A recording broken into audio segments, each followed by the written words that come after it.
Have you ever seriously asked yourself this? Why are so many great guys, the smart ones, the successful ones, the genuinely good-looking ones, choosing to stay single for years? Not just for months, years. We live in a world where connecting is easier than ordering a pizza.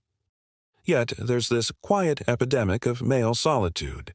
And here, as the kicker, it is often not because they can get a relationship. It's because they're consciously choosing not to be in one. They've walked away from a game that, in their eyes, is completely rigged. And trust me, the reason why is going to ruffle some feathers.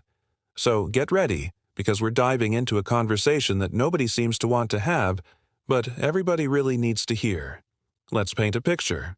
Imagine you're at a casino, but this is a special high-stakes table, the modern relationship table. To even sit down, a man has to bet everything he has, his entire life savings, his emotional peace, half of his future earnings, and his mental health. Now, he looks at the historical odds. He sees his buddies, his cousins, maybe even his own father. He sees the men who played this game and lost everything. Brutal divorces, losing custody of their kids, getting drained financially while carrying a crushing emotional load. The historical crash rate? To him, it looks like it's around 70%. 7 out of 10 times, you walk away with less than 0. So he asks himself, why in the world would I sit at that table? Why would I risk everything I've worked for on a 70% chance of a total life crash?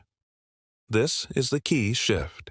For a growing number of men, staying single isn't a failure anymore. It's the rational choice. It's the logical conclusion after doing a cold, hard cost-benefit analysis. They no longer see a long-term relationship as a guaranteed investment. They see it as an unnecessary liability that's just too heavy to carry.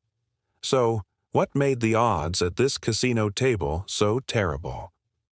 A huge part of the argument is this. A significant subset of modern women have priced themselves out of the dating market. Think about the dating requirements you see online. A guy needs to be 6'2". He must be a top 5% earner. Own a house. He has to be ripped like an athlete, funny like a comedian, and emotionally available like a full-time therapist. The ultimate alpha unicorn. But what about the woman setting these rules? She might be a receptionist making an entry-level salary, living with roommates and struggling to pay off debt. Yet her demands require a millionaire. This is the mental gap we're talking about. There's a belief, a collective delusion, that simply being a woman makes you the prize, without any corresponding effort or value offered in return. It's like they've confused their self-worth with their shopping list. And when nobody is buying at that insane price, instead of adjusting the price tag, they blame the customers, the men, for being cheap or inadequate. It's a spectacular failure to understand basic market dynamics. Let's talk about a soul-crushing phrase, the bare minimum. Generations ago, a man who worked 60 hours a week, paid all the bills, and provided a safe home was treated with respect and gratitude. That was his valued contribution. But today, a man can work 60 hours a week, pay the mortgage, fix the leaky faucet, plan the dates, and be emotionally supportive. And what does he hear? That's just the bare minimum. When a man's hard work, sacrifice, and loyalty are constantly dismissed as just the default setting, his internal motivation runs dry. Why would he invest maximum effort for a minimum return? Add to this the cultural current that is constantly disrespecting him. Open any social media app and you'll find "men are trash," celebrated with likes, shares, and "Yas Queen" comments. We've normalized the complete disrespect of half the population. Then we act surprised when that half says, "You know what? I'm opting out. I'd rather stay home and focus on my hobbies, my career, and my peace than constantly try to be enough for someone who starts from a place of contempt."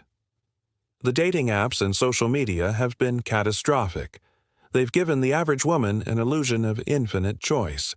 She opens an app and sees 500 matches in a week. Suddenly, she feels like Cleopatra. What she doesn't realize is that most of those men swiped right on everyone. She's not special. She's just present. It's a numbers game for men.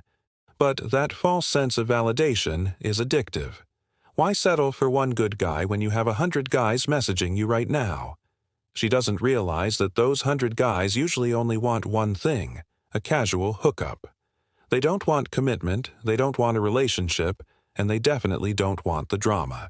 This constant high from the infinite choice makes her reject perfectly good, stable men because they're not the mythical 1% unicorn she thinks she deserves.